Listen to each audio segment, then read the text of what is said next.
Hey, shalom to all my fellow brothers and sisters out there. It's me again, Damian Powell from YeshuaSavesAll.com. Peace be to you in the name of our Father, Yahweh, and our Master, the Son of Yahweh, Yeshua HaMashiach. So today, my fellow brothers and sisters, we'll be talking about love your enemies. Okay, so as the living Torah, Yeshua showed us how to walk in the Torah, and one that many struggle with is about loving your enemies. What does Yeshua tell us concerning this matter? So we're going to start off with Luke chapter 6, verse 27 through 36 in the complete Jewish scriptures, which says, he says, "Nevertheless, to you who are listening, what I say is this: love your enemies. Do good to those who hate you. Bless those who curse you. Pray for those who mistreat you. If someone hits you on the cheek, offer the other too. If someone takes your coat, let him have your shirt as well. If someone asks you for something, give it to him. If someone takes what belongs to you, don't demand it back. Treat other people as you would like them to treat you. What credit is it to you if you love only those who love you? Why, even the transgressors love those who love them. What credit is it to you if you do good only to those who do good to you? Even transgressors do that. What credit is it to you if you lend only to those who you expect will pay you back? Even transgressors lend to each other, expecting to be repaid in full. But love your enemies, do good, and lend expecting nothing back. Your reward will be great, and you will be children of Ha Elyon, El Most High, the Most High. For he is kind to the ungrateful and the wicked. Show compassion just as your Father shows compassion."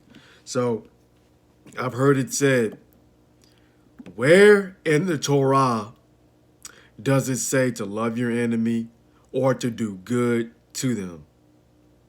Yeshua never spoke an idle word as the living Torah. So let's go to Proverbs chapter 25, verse 21 through 22. Proverbs chapter 25, verse 21 through 22. If someone who hates you is hungry, give him food to eat. And if he is thirsty, give him water to drink. For you will heap fiery coals of shame on his head, and Yahweh will reward you. So you have to think, you're heaping fiery coals of shame upon his head because the enemy can't figure out why you're doing good to him. So he will be shamed because of this. He would be like, I hate this person, but yet he was doing good to me. This is exactly what Yeshua says. That's beautiful. You will heap fiery coals of shame upon his head for doing good to him. Exodus, Shemoth, chapter 23, verse 4 through 5, and the Samaritan says, if you come upon your enemy's ox or donkey straying, you must return it to him. If you see the donkey which belongs to someone who hates you, laying down helpless under its load, you are not to pass by him, but to go and help him free it. So again, doing good. These are all acts of love and doing good for the one who hates you. Yeshua doesn't stop there, though.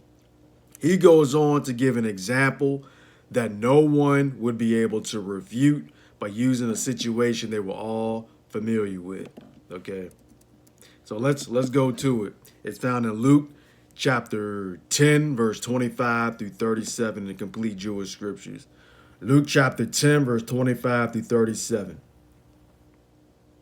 An expert in Torah stood up to try and trap him by asking, Rabbi, what should I do to obtain eternal life? But Yeshua said to him, what is written in the Torah? How do you read it?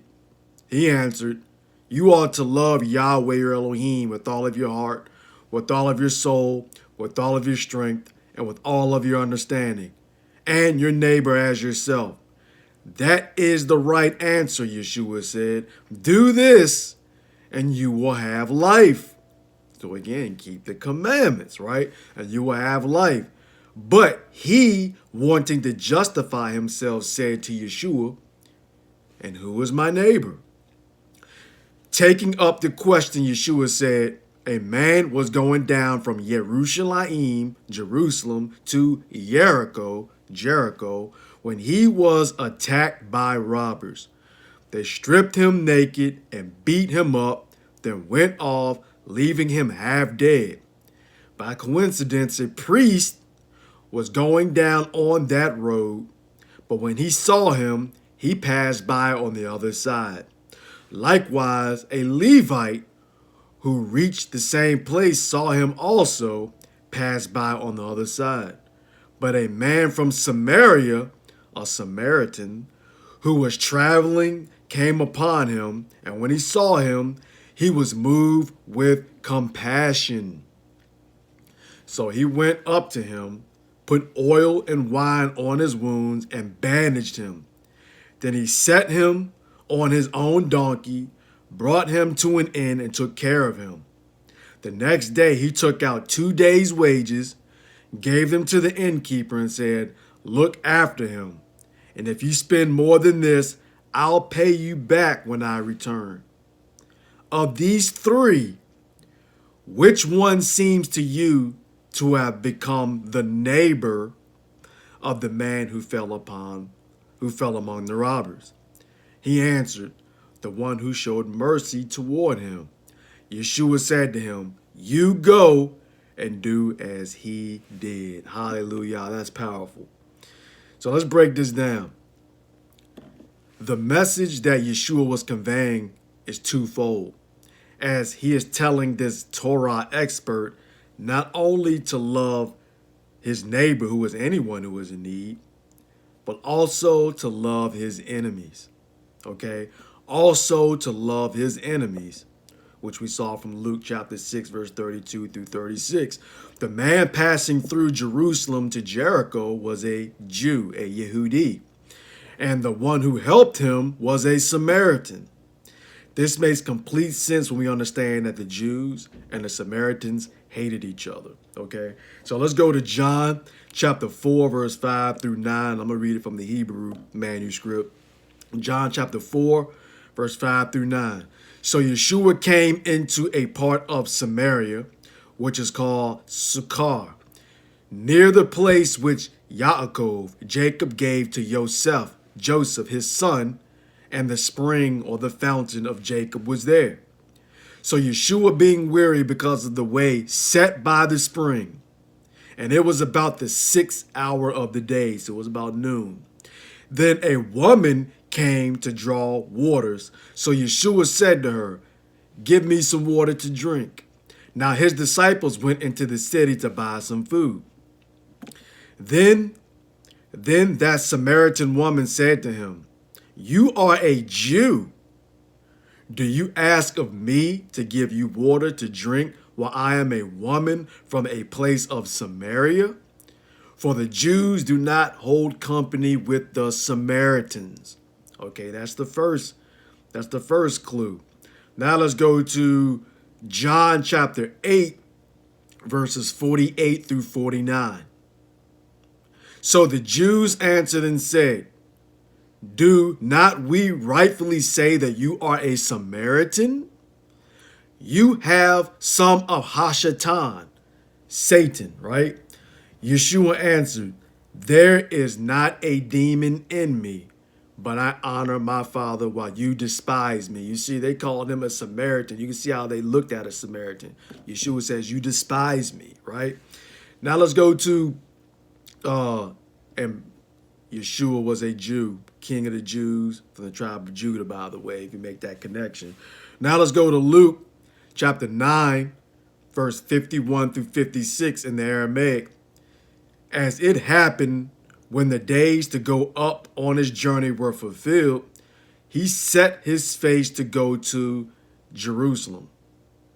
So he sent messengers ahead of him, and they went away and entered into a Samaritan village to prepare for him, but they did not receive him, because his face was set to go to Jerusalem. So the point is this: the Samaritans are from the 10 tribes of the northern kingdom of Israel. They're from the tribe of Manasseh and Ephraim. Okay, so even to this day, they still observe Torah. They know the Torah. Okay, and as I said before, is just example. This is the Israelite Samaritan version of the Torah. Okay, the Samaritans know the Torah. Okay, they're part of the 10 tribes of the. Okay, despite the hatred between the Samaritans and the Jews, the good Samaritan helped his enemy who was a Jew. Whereas the Levites and the priests who teach the Torah, again, that's one of the messages that I did, who gave the Torah to Moses, okay? Levites and priests, they teach the Torah. You can see that in Deuteronomy chapter 33, verse 8 through 10, Nehemiah 8, 9, Malachi chapter 2, verse 7 through 9, Leviticus chapter 10, verse 11. They teach the Torah, okay? So they should have known better, and yet they let they left their brother to die, okay? So this is a powerful example that Yeshua gave, and they knew exactly what it meant, okay? It was a perfect example of loving your enemy and doing good for them. Loving your neighbor as yourself, as we see it written in Leviticus chapter 19, verse 18, and Leviticus chapter 19, verse 33 through 34. Now, finally, to go along with what Yeshua was saying, to do good to those who hate you, we can see that Joseph did good to his own brothers who hated him. His own brothers hated him. Genesis chapter 37, verse 4. When his brothers saw that their father loved him more than all his brothers, they began to hate him and reached a point where they couldn't even talk with him in a civil manner. Okay, so then we go to the Testament of Simeon, chapter 4, verse 4 through 6. Now Joseph was a good man and had the Ruach, the spirit of Elohim, within him. Being compassionate and pitiful, he bore no malice against me, but loved me even as the rest of his brothers. Beware, therefore, my children, of all jealousy and envy, and walk in the singleness of being and with good heart, keeping in mind Joseph, your father's brother, that Elohim may give you also favor and esteem, and blessing upon your heads, even as you saw in Joseph's case. All his days he did not despise us concerning this thing. In other words, they hated him and they sold him into slavery. They sold him into slavery. But loved us as his own being and esteemed us beyond his own sons and gave us riches and cattle and fruits. And we see Joseph talk about this in Testament of Joseph, chapter 17, verse 4 through 8. And when my brothers came to Egypt, they learned that I had returned their money to them and did not rebuke them and comforted them. And after the death of Jacob, my father, I loved them more abundantly, and all things he commanded I did very abundantly for them. And I did not allow them to be afflicted even in the smallest matter. And all that was in my hand I gave to them. And their children were my children, and my children as their servants. And their life was my life, and all their suffering was my suffering, and all their sickness was my infirmity. My land was their land, and their counsel my counsel. And I did not exalt myself among them in arrogance because of my worldly esteem. but I was as one of the least among them. So Yeshua said to the Torah teacher, go and do the same. And he is telling us, go and do the same as well. It takes true humility, self-denial, and love, and considering others better than yourself to be able to carry out this command. And we know Yeshua walked this way, and he did the exact same thing, and those who follow him are supposed to do the same. 1 John chapter 2, verse 6. 1 John 2:6. As always, may our Father Yahweh barak you all in Yeshua HaMashiach's name. Shalom.